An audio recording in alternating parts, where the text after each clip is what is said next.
Barroco foi um período do século XVI marcado pela crise dos valores renascentistas, gerando uma nova visão de mundo através de lutas religiosas e dualismos entre espírito e razão. O movimento envolve novas formas de literatura, arte e até filosofia. No campo religioso, a Reforma, 1517, contestou as práticas da Igreja Católica e propôs uma nova relação entre Deus e os homens. Uma das propostas desse movimento foi a tradução da Bíblia para os idiomas nacionais, abrindo caminho para novas interpretações das Escrituras, deixando a Igreja dividida e enfraquecida. O poder central da Igreja teve que reagir rapidamente. Em 1563 tem início a Contra-Reforma, que tinha como objetivo combater a expansão do protestantismo e recuperar os domínios perdidos. Portanto, a Europa do século XVII reflete a crise religiosa do século anterior. O homem europeu se vê dividido entre duas forças opostas, o antropocentrismo e o teocentrismo. O barroco é a estética que reflete essa tensão, ou seja, o embate entre a fé e a razão, entre espiritualismo e materialismo. No Brasil, o barroco foi o período da literatura que se iniciou nos anos 1600, vindo depois do quinhentismo, por isso pode ser chamado também de seiscentismo. Características que você precisa saber.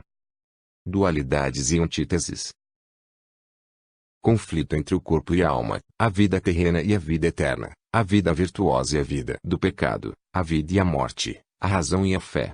É o conflito entre os princípios cristãos da Igreja Católica e os princípios do Renascimento e do classicismo, paganismo, racionalismo, antropocentrismo. O barroco é uma época de conflitos de princípios opostos, é a época das antíteses, é a época em que se tenta conciliar o inconciliável. A Igreja Católica reage à Reforma Protestante com a Contra-Reforma e com a Inquisição, procurando reprimir as manifestações culturais que vão contra as suas doutrinas.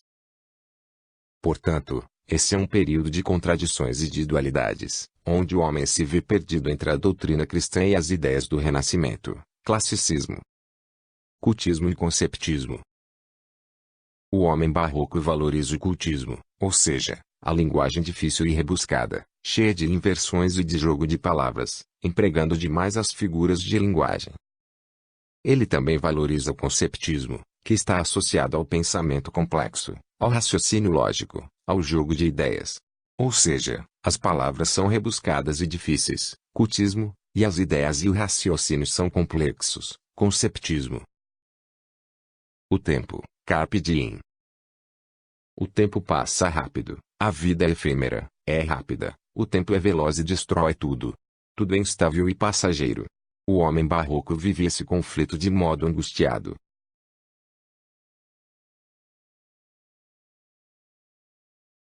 Barroco em Portugal, Padre Antônio Vieira.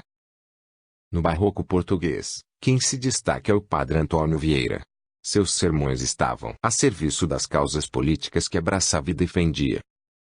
Defendia os índios contra a escravidão, mas não tinha a mesma postura com a escravização dos negros, limitando a apontar-lhes uma perspectiva de vida após a morte que compensasse os sofrimentos da vida.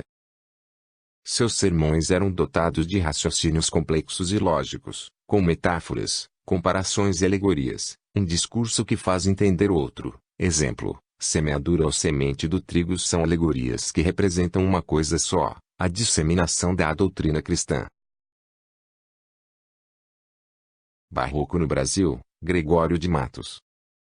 No barroco brasileiro, o grande destaque foi Gregório de Matos. Por ser irreverente e satírico, ele recebeu o apelido de Boca do Inferno.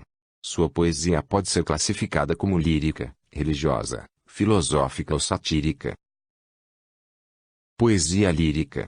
Dualismo amoroso, carne versus espírito, que leva a um sentimento de culpa cristão. A mulher é a personificação do pecado e da perdição espiritual, morte. O apelo sensorial do corpo se contrapõe ao ideal religioso. O poeta fica dividido entre o pecado, representado na mulher, e o espírito, cristianismo. Poesia religiosa. Obedece aos fundamentos do barroco europeu. Temas: amor a Deus, culpa, arrependimento, pecado, perdão. Linguagem culta, com inversões e muitas figuras de linguagem. Poesia filosófica.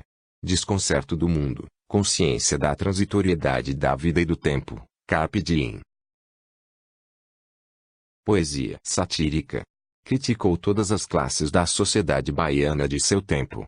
Linguagem diversificada, com termos indígenas, africanos, palavrões, gírias e expressões locais.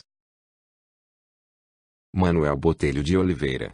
Manuel Botelho de Oliveira, Salvador, 1636, Salvador, 5 de janeiro de 1711, foi um advogado, político e um poeta barroco de nacionalidade portuguesa nascido no Brasil colônia.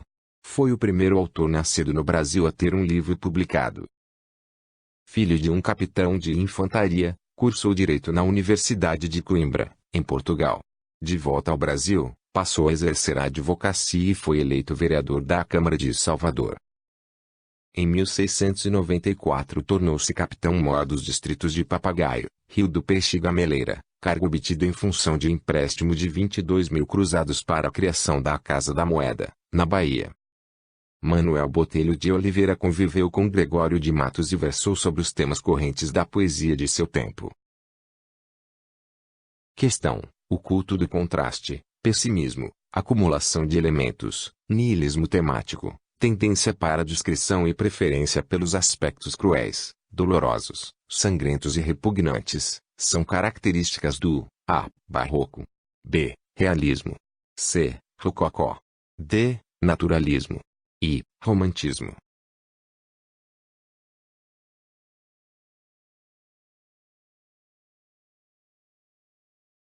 O bifrontismo do homem, santo e pecador, o impulso pessoal prevalecendo sobre normas ditadas por modelos, o culto do contraste, a riqueza de pormenores, são traços constantes da A. Composição poética parnasiana.